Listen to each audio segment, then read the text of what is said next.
Yeah, para sa manggagawang Pilipino, ito ang laban, hindi ito laro. Sa kongreso may isang inig na sumisigaw, hindi para sa sarili kundi para sa masat bayan. Kinatawan ng pawis, hindi na mayayaman, bitbit ang katotohanan sa gitna ng kasinungalingan. Provincial red, tanggalin na yan. Pare-pareho ang presyo, bakit di pareho ang sahod ha?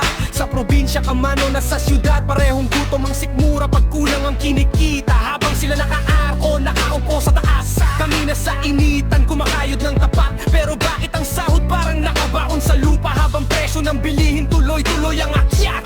Hindi ayuda ang sagot sa kahirapan, panandalian lang yan, hindi solusyon sa bayan. Living wage ang kailangan, hindi pangako lang para sa manggagawa, para sa kinabukasan. Hindi kami hihinto, hindi kami ururong, kahit sino pa kalaban, lalaban kami ngayon.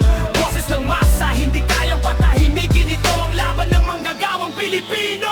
Binabatikos niya ang mga nasa oposisyon at mga opisyal na bulag sa sitwasyon. Malalaki sahod, di ramdam ang inflation, kaya sa wagahead sila pa ang may tutol na nung klaseng desisyon. Economic managers, puro numero ang tinitingnan, pero di nila nararamdaman ang gutom ng mamamayan. Ayuda raw, solusyon, sandali lang yan. Pag naubos na, balik ulit sa kahirapan. Hindi charity ang kailangan ng bayan, kundi hustisya sa sahod na matagal lang inaagaw. Hindi limos, hindi pakiusap, karapatan to, kaya ipaglalaban ng buong lakas. Hindi ayuda ang sagot sa kahirapan, panandalian lang yan, hindi solusyon sa bayan. Living wage ang kailangan, hindi pangako lang para sa manggagawa, para sa kinabukasan. Hindi kami hihinto, hindi kami urong, kahit sino pa kalaban, lalaban kami ngayon. Boses ng masa, hindi kayang patahimikin, ito ang laban ng manggagawang Pilipino. Maisang tao, matapang tumindig, kahit gaano kalakas ang kalaban, di uurong kahit saglit. Kahit pangulo pa ang kaharap sa entablado, ipaglalaban niya ang manggagawa. Walang takot, walang preno sa harap ng pang-aapi at panlalamang.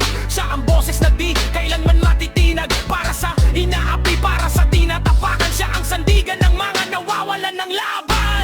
Walang padrino ang kayang pumigil sa taong prinsipyo, ang tanging sandigan sa dibdib. Hindi siya bibili, hindi siya magpapabenta, para sa masa, buhay niya ang pusta.